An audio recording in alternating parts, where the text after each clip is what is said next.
Another day, another bento na naman at eto mga mi, isave nyo talaga tong recipe na to. Pagmamalaki ko talaga to dahil kuwang-kuha ko ang lasang hinahanap ko sa chicken nuggets. Yes mga mi, nuggets to pero mas pinadali ko na ang preparation para sa inyo. Dali dito, meron akong half na chicken breast at hindi ko na nga yan giniling, hiniwa ko lang yan ng maliliit. Lahan na natin at naglagay ako dito ng egg at cheese. Di ko napapatagalin at ang sikretong sangkap ko nga dito mayonnaise. Next naman itong 2 tablespoon na cornstarch. Sa mga dagdag na pampalasa ay naglagay lang ako dyan ng ground pepper, garlic powder, seasoning granules at salt. Naglagay na rin ako dyan ng dried parsley pero optional lang yarn. Nasa kusina mo na lahat ng yarn at titimplahin mo na lang. Wag na wag lang kakalimutan ng mayonnaise dahil yun talaga ang sikretong sangka. Anyway, sa chicken pwede nyo namang i-food processor pero sa akin okay na yarn dahil pang mabilis ang chicken nuggets lang ang ipe-prepare ko. Medyo watery pa nga itong mixture ko kaya nag-add pa rin ako ng cornstarch.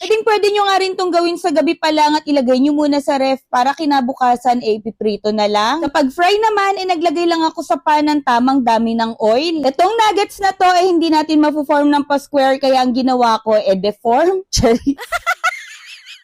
Tuin nyo nga lang yan sa mahinang apoy at huwag nyong kapalan ng mixture para maluto pa rin ang chicken. At ayan, ang dami ko na nga nagawa dun sa mixture na yon at hindi nga tumagal yan dahil ang sarap talagang papakin.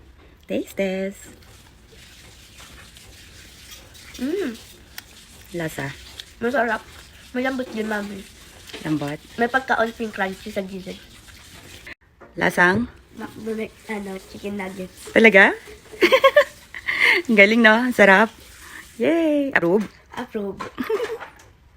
For the snack naman, another favorite din to ni Ate Indy pero easy to prepare lang din. Anytime na mag-request ang bata, nagagawa ko kaagad. Ali ayar, nagluto lang ako dyan ng pasta at titimplahan na kaagad natin. Drinain ko na nga yung tuna at nilagyan ko na rin ng mayonnaise. Sa pampalasa naman, ground pepper lang yan, salt at konting kalamansi. Halu-haluin lang yan at ganun lang kadali. Meron ng masarap na pang snack baon si Ate Indy. For the snack, itong lunchbox muna ang gagamitin ko dahil medyo marami ang nire-request na ilagay ni Ate Indy. Tanggal ko lang din yung mga compartment at naglagay ako ng iba dyan sa taas. Siya nga lang din kumain yan lahat at yung natira nga dun sa pan, inubos niya na bago umalis. Sprinkle na rin ako on top ng dried parsley. Pala may compartment pa dyan sa taas, nagpapa-add si Ate Indy nitong butterscotch. Para may cute na design tayo, ayan, naglagay na rin ako ng food pick sa taas. Syempre, ang milk, hindi yan mawawala. And for the lunch naman, itong lunchbox naman ang gagamitin ko. Sulit na nga sa amin ni Ate Indy tong lunchbox dahil grade 3 niya pa to gamit. Diba, 2 taon na rin akong hindi bumibili ng bagong lunchbox. Good quality talaga, pang matagalan na. Anyways, itong ulam na chicken nuggets ni Ate Indy, dito ko nilagay sa taas ng rice. Naisip ko nga lagyan yan itong cute ko na food divider. Diba, napapaganda talaga ng mga to ang baon. Dito naman sa 2